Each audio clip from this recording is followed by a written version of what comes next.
Bonjour, donc aujourd'hui on commence la leçon d'un nouveau chapitre qui s'appelle Dérivation aspect global. Donc on a déjà parlé de dérivation dans un chapitre précédent qui s'appelait Dérivation aspect local. On avait au cours de ce chapitre un petit peu difficile et dans lequel finalement il y avait peu de choses à retenir. On avait défini ce qu'était le nombre dérivé. Donc je vais vous faire juste un petit rappel. Donc on partait d'une fonction f définie sur un ensemble de définitions qu'on appelle D. Et pour, si je fais une courbe représentative approximative, hop, et on avait travaillé au niveau d'un point de la courbe, dont l'abscisse, on l'avait appelé petit a. On avait parlé de la tangente à la courbe qui passait par ce point-là. Donc on avait dit que cette tangente, donc c'est une droite, et qu'elle avait un coefficient directeur qu'on notait, qu'on appelait f' de a. À ne pas confondre avec l'image de a qui se note f de a. Donc pour un point de l'ensemble de définition, un nombre de l'ensemble de définition, petit a, c'est-à-dire l'abscisse d'un point de la courbe, on a f de a qui est l'image du point a et f' de a avec l'apostrophe qui est le nombre dérivé de la fonction au niveau de ce point-là et qui graphiquement correspond au coefficient directeur de la tangente, c'est-à-dire à l'inclinaison de la tangente, à l'inclinaison, à la pente de la droite tangente. Ce nombre dérivé, il existe pour tous les points de l'ensemble de définition, c'est-à-dire que si je prends un autre point ici, par exemple là, je vais l'appeler A2, j'ai une tangente ici, et donc le coefficient directeur de cette tangente c'est f' de A2, et là on a f de A2. Et donc ce nombre dérivé existe pour tous les points de l'ensemble de définition. Donc ça veut dire qu'à chaque nombre de l'ensemble de définition, je peux faire correspondre un nombre qui s'appelle nombre dérivé. C'est ainsi qu'on définit la fonction dérivée. C'est la fonction qui, pour chaque valeur de l'ensemble de définition qu'on a appelé a, fait correspondre le nombre f' de a. Ça, c'est une nouvelle fonction qui s'appelle f' et qui est totalement liée à la fonction f. Dans le nouveau chapitre, on va apprendre à étudier cette fonction f' et en déduire des renseignements sur la fonction f. Alors, on va reprendre la leçon.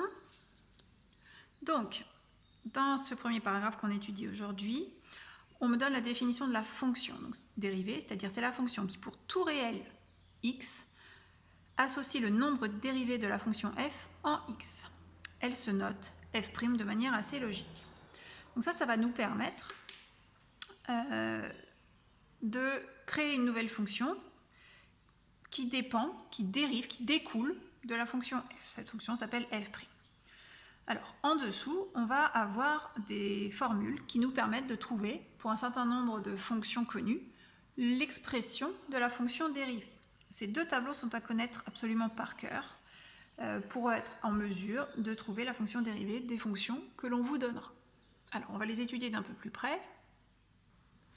Dans le premier tableau, on vous donne directement les dérivées de 4 fonctions usuelles. Alors, ce n'est pas forcément lisible sur ma feuille, on va les réécrire à côté.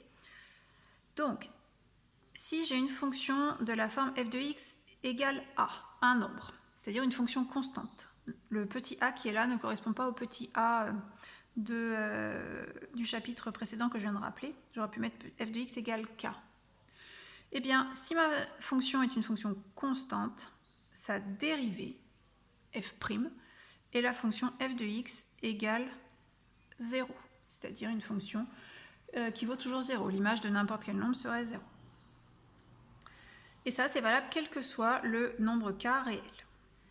Ensuite, deuxième formule à retenir, si j'ai une fonction du type f de x égale ax, alors, ou mx, parce que ça c'est une fonction linéaire, eh bien je dois retenir que sa dérivée est la fonction f' de x égale a, c'est-à-dire que j'ai juste à supprimer le x.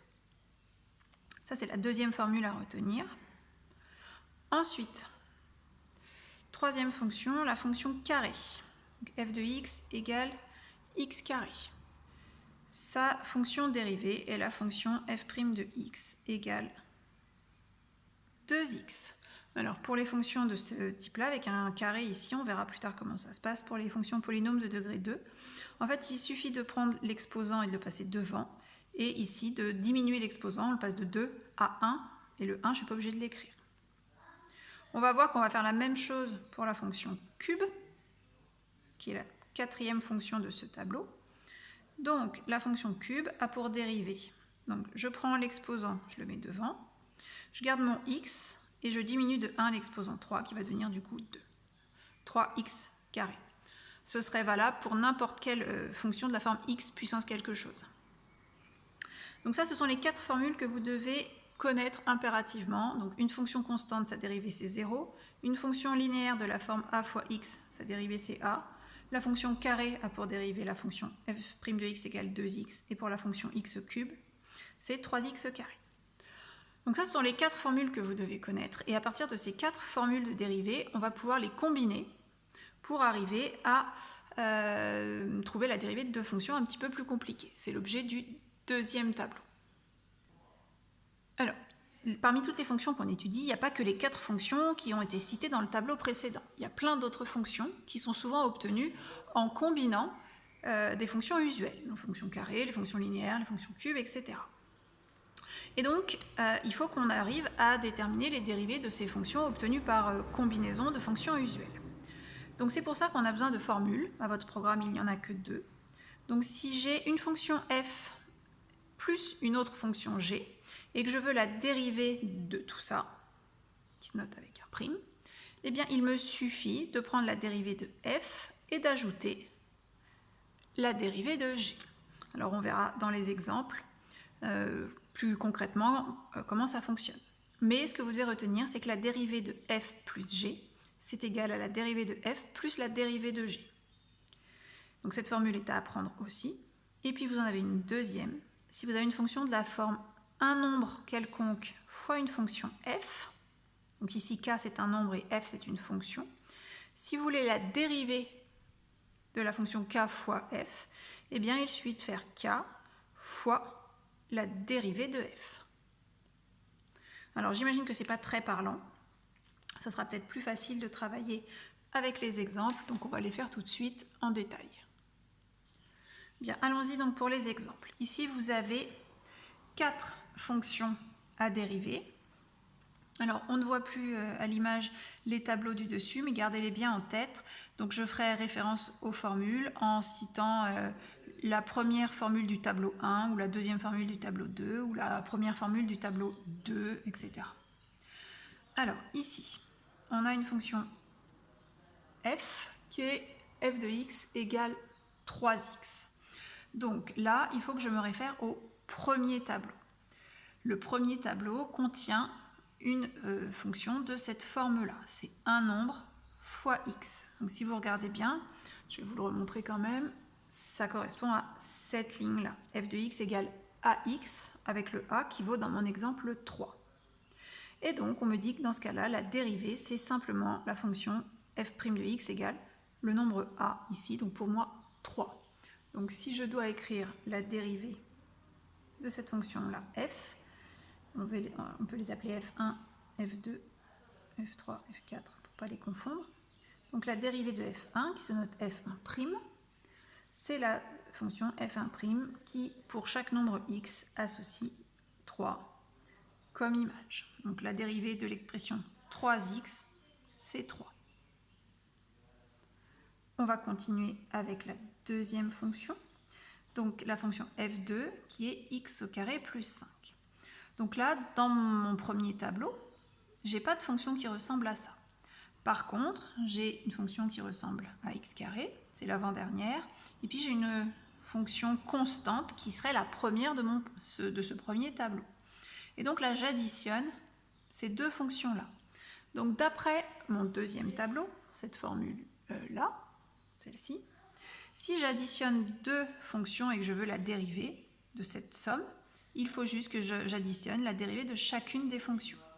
Donc, je vais réécrire la fonction f2 pour que ce soit clair.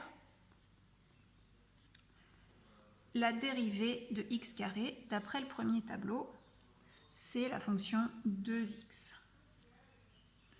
La dérivée d'une fonction constante, d'après la première ligne du premier tableau, c'est 0. Et donc, puisque là j'ai un plus, je vais remettre un plus ici, et cette expression est simplement l'expression de ma dérivée f de prime, que je peux évidemment écrire plus simplement 2x. Le 0 ne sert à rien. On va continuer avec la troisième fonction. Donc on va faire la même chose, je vais la recopier. Donc cette fonction-là, elle ne ressemble à aucune des 4 fonctions du premier tableau. C'est ni une fonction constante, ni une fonction linéaire, ni la fonction carré, ni la fonction cube. Par contre, il y a dedans la fonction cube. On a la fonction cube ici, qui est multipliée par un nombre. Et ça ressemble à cette ligne-là. Un nombre k fois une fonction f. Ici, c'est le nombre 5 fois la fonction q. Et donc, pour la dérivée, cette fonction produit, là, il me suffit de multiplier k par la dérivée de f. Donc, ça veut dire que je vais garder mon 5 fois la dérivée de x au cube. La dérivée de x au cube, d'après le premier tableau, c'est 3x carré. Donc ça, c'est f3', attention. Je vais arranger, l'écriture peut être simplifiée. Je peux faire 5 fois 3, ça fait donc 15x carré. Donc la dérivée de cette fonction-là, 5x au cube, c'est la fonction 15x carré. On va finir ces exemples avec la quatrième fonction, donc, qui va mélanger plein de choses différentes. Ah, je me suis trompée, j'ai mis le prime, il ne le faut pas. C'est donc 3x carré plus 4x. Alors vous voyez très bien que cette fonction est un petit peu plus complexe que les 4 du premier tableau, mais on se rend compte aussi qu'elle est composée de fonctions que l'on rencontre dans le premier tableau. Donc on a déjà la fonction 4x, qui est une fonction linéaire, et ici on a la fonction cube, qui est multipliée par le nombre 3. Donc pour trouver ma dérivée, j'ai tout ça plus tout ça. Donc il va falloir que je trouve la dérivée de ça et la dérivée de ça. La dérivée de ça, c'est facile. C'est une formule qui est donnée dans le premier tableau. À la deuxième ligne, f de x égale a fois x. Et donc la dérivée, c'est a. Donc pour nous, le a, c'est 4. Ensuite, c'est un petit peu plus compliqué pour celle-ci. Pour celle-ci, c'est comme dans l'exemple 3. C'est un nombre fois une fonction usuelle. Donc pour la dérivée, toute cette expression-là, il faut que je garde le nombre 3 et que je le multiplie par la dérivée de x carré. La dérivée de x carré, elle est dans le tableau, c'est 2x. Je vais juste arranger l'écriture et après, ce sera terminé. Donc 3 fois 2x, ça fait 6x, plus 4. Ici, dans ce dernier exemple, on vient de dériver une fonction polynôme de degré 2. On verra en détail dans le paragraphe suivant une technique qui permet de le faire de manière plus automatique. Alors, si vous avez besoin d'une autre explication pour ces exercices, vous pourrez retrouver la correction en suivant le lien qui est indiqué en bas de cette page.